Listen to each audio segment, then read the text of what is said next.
안녕하십니까. 오승종 변호사입니다. 사업계획서라든가 기업의 홍보 자료, 또 사업 설명서 이런 것들을 작성을 할 때 다른 회사의 사업 설명서나 홍보 자료를 참조하는 경우가 많이 있죠. 그런 경우에 저작권 침해가 되지 않는지 그런 의문이 들 수가 있습니다. 이 부분에 대해서 참고가 될 만한 그런 대법원 판결이 있었습니다. 작년 2019년 11월 15일 2019도 11970 대법원 판결인데요. 유명한 영어회화 교육기업 야나두 회사가 피고로 됐던 사건입니다. 이 야나두 회사에서 작성했던 기업의 홍보 자료가 다른 회사의 홍보 자료와 비슷하다 해서 문제가 됐던 사건인데요. 그 홍보 자료 문구들을 보면 이렇습니다. 그 원고, 즉 고소인 쪽의 홍보 자료를 보면은 영어 학습에 대한 수요는 꾸준히 높은 수준, 이런 문장이 있고요.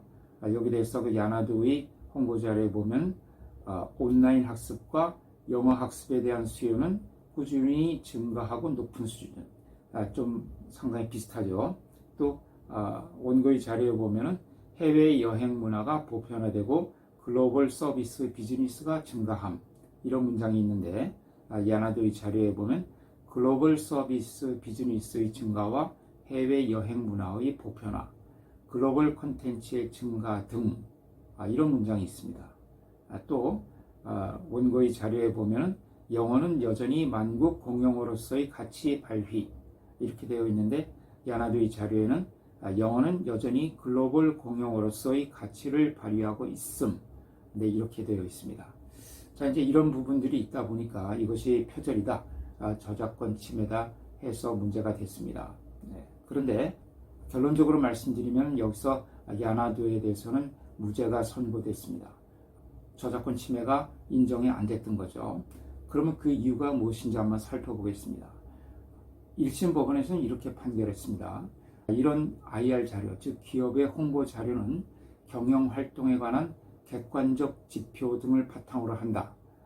그래서 목차 등에 해당하는 객관적인 정보를 통상적으로 사용하는 표현 방식으로 기술한 것에 불과해서 누가 작성해도 같거나 비슷하게 되는 그런 표현을 사용할 수밖에 없다 해서 그 원고 자료, 즉 고소인 자료의 저작권을 인정하지 않았습니다. 그러니까 이 저작물이 되기 위해서는 창작성이 있어야 되고요. 그 창작성을 갖추기 위해서는 두 가지가 필요하다고 했죠. 첫째는 남의 것을 베끼지 않아야 될 것, 두 번째로는 누가 해도 같거나 비슷하게 되지 않을 것, 그것을 최소 한도의 개성이라고 말씀을 드렸죠. 그런데 이 사건에서 그 원고, 즉 고소인의 홍보 자료를 보면 이런 문장들은 누가 해도 같거나 비슷하게 될 수밖에 없는 것이어서 최소한의 개성을 갖추고 있지 못하다는 겁니다. 다시 말하면 창작성이 없어서 저작물로서 보호받을 수가 없다는 것이죠. 그러면서 또 1심 법원은 만약 이것이 저작물에 해당한다고 하더라도 두 자료의 전체적이고 구체적인 편집상의 표현이 실질적으로 유사한 형태라고 보기 어렵다, 이렇게 판결했거든요. 그러니까 그 개별 문장들이 일부씩 유사한 부분은 분명히 있습니다. 그러나 이 홍보 자료를 전체적으로 봤을 때 이 목차의 구성이라든가 전체 내용의 분량이라든가 그 다음에 어떤 그래픽적인 요소라든가 이런 것을 보았을 때 이것이 전체적으로 유사하다고 볼 수가 없다. 그러니까 일부 유사한 부분이 있지만 전체적으로 보았을 때 유사하다고 볼 수가 없다고 한 그런 판결입니다. 2심 법원에서도 마찬가지로 판결을 했습니다. 2심 법원에서도 저작권법의 보호 대상으로서 창작성을 인정하기 어렵다. 즉 원고, 즉 고소인의 홍보 자료에 대해서 이것은 누가 해도 같거나 비슷하게 될 수밖에 없는 것이기 때문에 창작성을 인정할 수 없고 따라서 저작권의 보호가 주어지지 않는다, 이렇게 판결을 했던 거죠. 또 그러면서 2심 법원에서는 그 원고의 홍보 자료에 나오는 각각의 소재 선택에 특별한 창작성이 발견되지 않을 뿐만 아니라 세부 내용의 배열 및 구성에서도 다른 동종업계에서 유사하게 구성할 수 있는 통상적인 문장을 나열해 놓은 것에 불과해서 창조적 개성을 담고 있다고 볼 수 없다, 이렇게 해서 무죄 판결을 선고했습니다. 대법원에서도 같은 취지로 해서 무죄 판결을 선고를 했습니다. 이것을 한번 구체적으로 본다면 이 사건에서 원고의 홍보 자료는 전체적으로는 물론이고 이렇게 문제가 된 그 개별 문장들, 유사하다고 적시된 그런 문장들을 보면은 이것이 전부 다 기능적 사실적 저작물입니다. 그 기능적 사실적 저작물의 경우에는 저작권의 보호 범위가 상당히 좁아지게 됩니다. 왜냐하면 어떤 실용적인 기능을 목적으로 하는 것이기 때문에 이런 문예적 저작물처럼 다양한 표현을 구사하고 있지 않거든요. 그러니까 그 표현에 있어서도 상당히 제한될 수밖에 없고요. 또 다른 사람들도 이런 표현을 사용할 수 있도록 어느 정도 허용을 해 줘야 됩니다. 그래서 이런 실용적인 기능을 목적으로 하는 기능적 사실적 저작물, 이런 기업의 홍보 자료 같은 것은 아주 대표적인 그런 기능적 실용적 저작물이죠. 이런 경우에는 저작권의 보호 범위가 상당히 좁아지게 됩니다. 이런 그 기능적 저작물의 경우에는 어떤 문장의 장식적 요소인 형용사나 부사의 사용을 거의 찾아볼 수가 없고요. 뿐만 아니라 은유적이라든가 또는 비유, 이런 저작자의 창조적인 개성이 드러날 수 있는 그런 수사적이거나 또는 묘사적인 표현 역시 거의 사용되고 있지 않죠. 오히려 아주 직설적이고 건조한 문체로 간략하게 키워드 중심으로 기술을 하게 되고요. 특히 그 각 문장의 끝부분을 어떤 서술형이 아니라 뭐뭐함 또는 무엇 증가 또는 무슨 경향 이런 식으로 그 명사 또는 명사형으로 마무리되죠. 그래서 이런 문장들을 우리가 서술식이 아니라 개조식이라고 이렇게 부르고 있죠.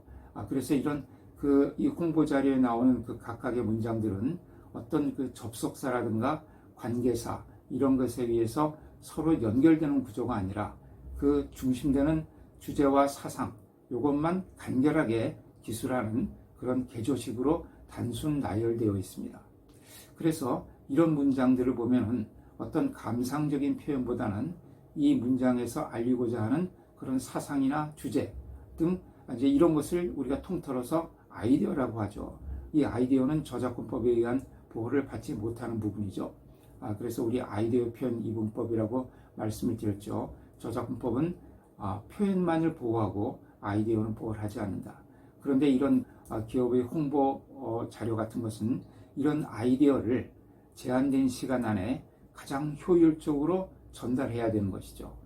대부분 이제 이런 홍보자를 읽는 사람들이 뭐 소설책 읽듯이 그렇게 감상적으로 읽는 것이 아니라 필요한 이제 정보만을 취득하기 위해서 읽기 때문에 아주 간결하고 또 가독성이 높은 표현을 사용을 해야 되고요.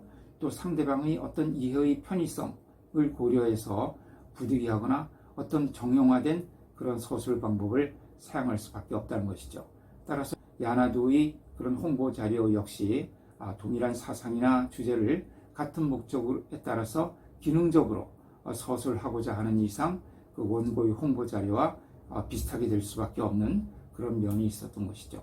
자, 이렇게 저작권의 보호를 받기 위해서는 창작성이 있어야 되고 창작성을 갖추기 위해서는 최소한도의 개성이 있어야 된다. 최소한도의 개성이 있어야 된다는 것은 누가 하더라도 같거나 비슷하게 되지 않는 것이어야 된다 하는 부분이 있는데 이 원고의 홍보 자료는 이런 최소한도의 개성을 갖추지 못해서 저작권으로 보호받을 수가 없다는 것이죠.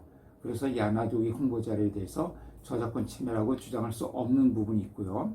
그 다음에 또 설사 이것이 저작물이 된다고 하더라도 이런 그 사실적 기능적 저작물에 있어서는 그 저작권의 보호 범위가 매우 좁아지게 됩니다.